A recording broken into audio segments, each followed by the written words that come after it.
Hello, food കോർണറിലേക്ക് എല്ലാവർക്കും സ്വാഗതം. ഞാനിന്നിവിടെ ചെയ്യാൻ പോകുന്നത് ബീഫും കൂർക്കയും തമ്മിലുള്ളൊരു കോമ്പിനേഷനാണ്. അതിനു മുന്നേ നമ്മുടെ ചാനൽ സബ്സ്ക്രൈബ് ചെയ്യാത്തവരെല്ലാവരും സബ്സ്ക്രൈബ് ചെയ്യുക. തൊട്ടടുത്തുള്ള ബെല്ലൈക്കണും കൂടി ഒന്ന് പ്രസ് ചെയ്യുക.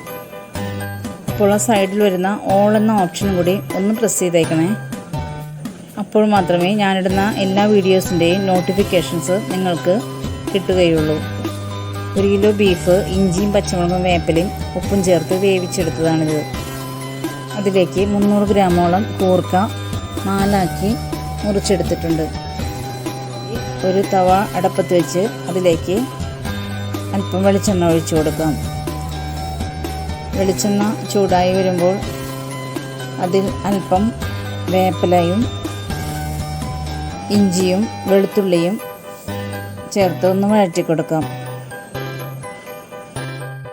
അതിലേക്ക് കുറച്ച് ഉള്ളി ചെറുതാക്കി എരിഞ്ഞത് പൊടിയിട്ട് വഴറ്റാം. അതൊന്ന് മുരിഞ്ഞ് വന്നു കഴിയുമ്പോൾ അതിലേക്ക് കുറച്ച് ഒരു 3 സവാള നീളത്തിൽ അരിഞ്ഞത് ഇട്ട് കൊടുക്കാം.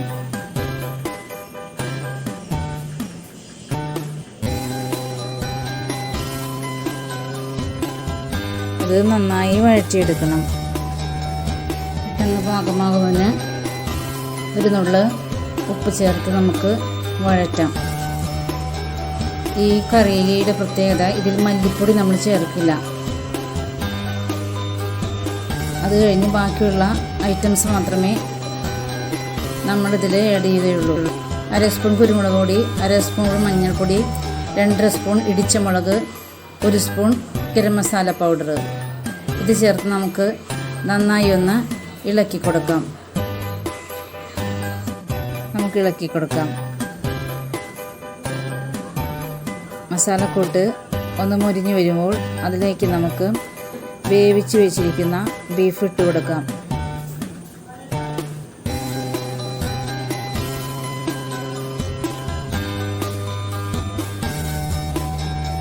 നന്നായി ഇളക്കിയതിന് ശേഷം അതിലേക്ക് വൃത്തിയായി കഴുകി വെച്ചിരിക്കുന്ന കൂർക്ക ചേർത്ത് കൊടുക്കാം. കൂർക്കയ്ക്ക് ആവശ്യമുള്ള ഉപ്പും കൂടെ ഇട്ട് കൊടുക്കാം.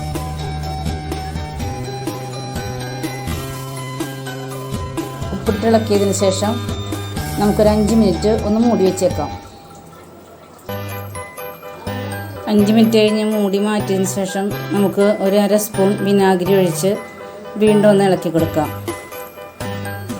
അത്യാവശ്യത്തിന് ഒരുവിധം ഫ്ലെയിമിൽ ഇട്ട് നമുക്കിനി വേവിക്കാം. പെട്ടെന്ന് വെള്ളം വറ്റിയെടുത്താലേ നമുക്ക് ശരിയായ രീതിയിൽ ബീഫ് റോസ്റ്റ് കിട്ടുള്ളൂ. അതല്ലെങ്കിൽ വെന്ത് കുഴഞ്ഞു പോകും. തുറന്ന് വെച്ച് തന്നെ നമുക്ക് വീണ്ടും ഒന്ന് ഇളക്കി കൊടുക്കാം, അടിപിടിക്കാതെ. കുറച്ചൊന്ന് വെയിറ്റ് ചെയ്യാം.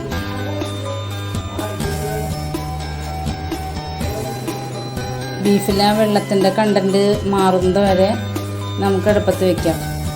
ഒരു നല്ല ഫ്ലെയിമിൽ ഇട്ട് കൊടുക്കാം. ഇപ്പോൾ ഏതാണ്ടൊക്കെ ബീഫ് റെഡിയായി കഴിഞ്ഞു. 1 മിനിറ്റ് കൂടി നമുക്ക് വെയിറ്റ് ചെയ്യാം. നന്നായി ഇളക്കി കൊടുത്തതിന് ശേഷം അതിലേക്ക് ഒരു 2 സവാള നീളത്തിനരിഞ്ഞ് ഒന്ന് വിതറി ഒന്ന് മറിച്ചെടുക്കുക. സവാളയും കരിവേപ്പിലയും കൂടി ഇട്ട് നമുക്ക് സ്റ്റവ് ഓഫ് ചെയ്യാം. വീഡിയോ ഇഷ്ടപ്പെട്ട എല്ലാവരും ലൈക്ക് ചെയ്യുക, ഷെയർ ചെയ്യുക, സബ്സ്ക്രൈബ് ചെയ്യുക. എല്ലാവരും ഇതൊന്ന് ട്രൈ ചെയ്യുക. തീർച്ചയായും എല്ലാവർക്കും ഇഷ്ടപ്പെട്ടിരിക്കുന്ന ഒരു വിഭവമാണിത്.